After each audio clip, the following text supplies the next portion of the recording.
अब तुम्हें इस पे जादू टोनी करने की क्या जरूरत है? ये तो वैसे ही तुम्हारी मुट्ठी में है। मैं अब्दुल रहमान की नजर उतार रही थी। अच्छा भला घर से निकला था, अचानक बुखार चढ़ गया। ये नजर नहीं तो और क्या है। अब इतना खूबसूरत होनहार घर दामाद लड़का इतनी आसानी से किसी को कैसे मिल सकता है? वैसे सच कहा है किसी ने, घर दामाद बेदाम का गुलाम होता है, जिसका सर सिर्फ हाँ में ही हिलता है। इनकार कैसे करते हैं वो तो वो जानता ही नहीं है। अपनी चीजों को ऑन करना सीखो, वरना वो तुम्हें डिसऑन कर देंगी।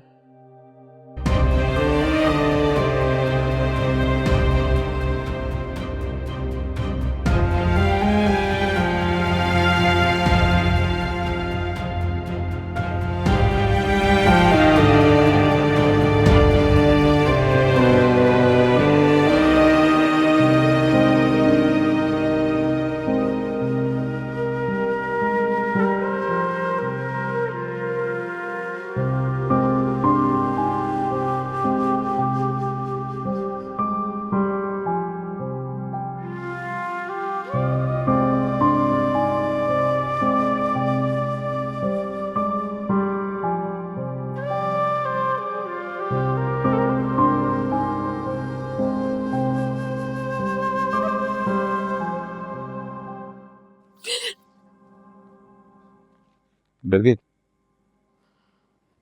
नहीं, तुम यहाँ क्या कर रहे हो? तुम्हें पता है ना इस वक्त छत पर ओस पड़ती है। तबीयत ठीक नहीं है तुम्हारी, मजीद खराब होगी तो। तबीयत तो तुम्हारी भी खराब हो सकती है, और उसके नीचे तो तुम भी खड़ी हो। मैं तुम्हारी तरह नाजुक मिजाज नहीं हूँ। अच्छा।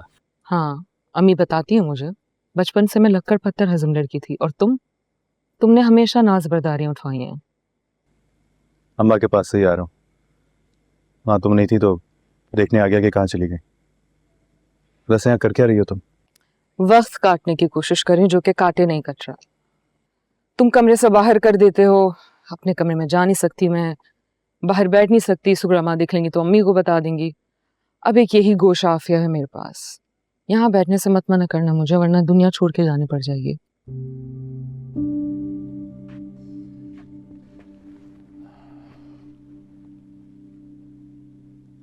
पता नहीं किस बात का गुस्सा था, तुम पर उतर गया। नथिंग न्यू, तुम हमेशा से ऐसी करते हो। एक तो पता नहीं ये कमबख्त फौजिया कहाँ से आ जाती है।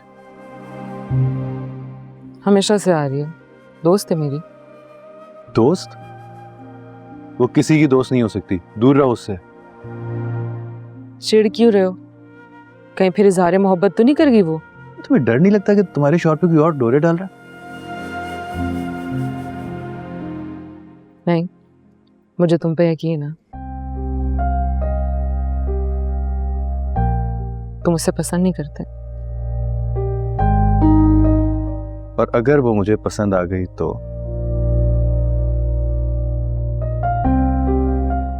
मुझे उससे मोहब्बत हो गई, फिर क्या करोगी?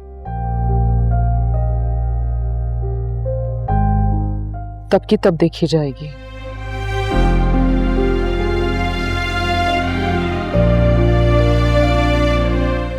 चलो, ये सारी रात इस खुले आसमान के नीचे गुजारनी है। सुनो,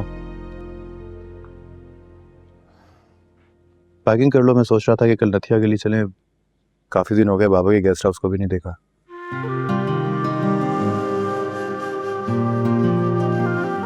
और अच्छा है ना, इस फौजिया परवीन नामी बला से भी जान छूट जाएगी कुछ दिनों के लिए।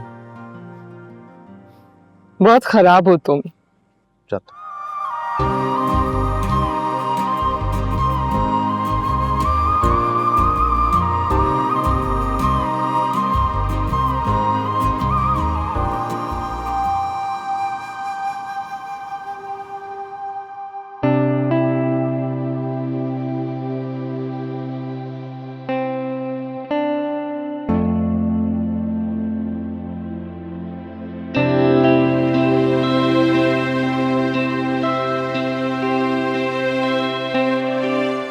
हमारी बेटियां आई है। अब्बू, आपको कैसे पता चल जाता है? इस बार तो मैंने अपने कदमों की चाप भी नहीं होने दी। मैं अपनी बिटिया को उसकी खुशबू से पहचानता हूं। तुम लाख छुपाओ, मुझे पता चल जाता है। और आज तो हमारी बिटिया का चेहरा भी गुलाब की तरह खिल रहा है।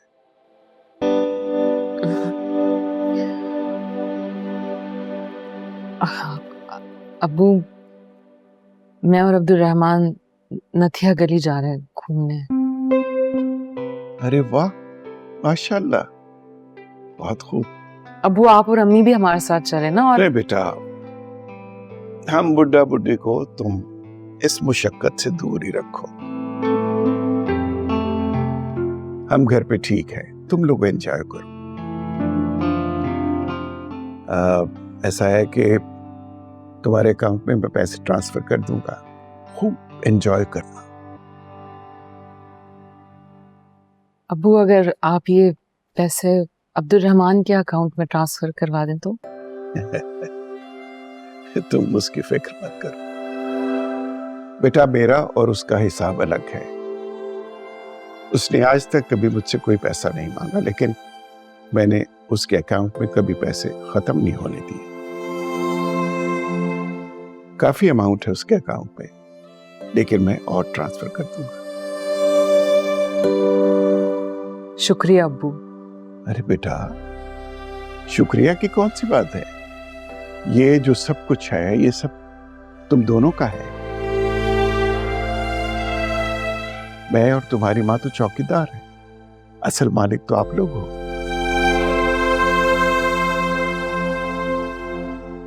अब जाके पैकिंग शुरू करो, और एक बात का ख्याल रखना, सामान जरा कम ही रखना, क्योंकि बैगेज हल्का हो ना तो सफर बहुत आसान हो जाता।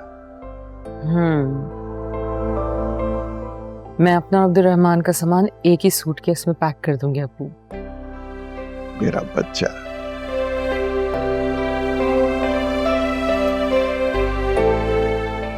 जीते रहो बेटा, जीते रहो।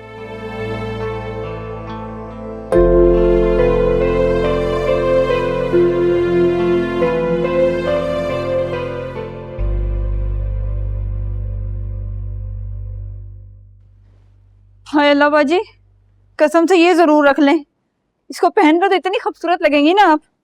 और रहमान भाई, वो तो आपको देखते ही पागल हो जाएंगे। तुम्हारे अब्दुल रहमान भाई वैसे ही पागल है, इसीलिए इसे वापस रख दो। बहुत ही फजूल कपड़े रखे हैं आपने। कौन जाता है अपने हनीमून पर भला ऐसे इतने सादा सूदे कपड़े उठाकर?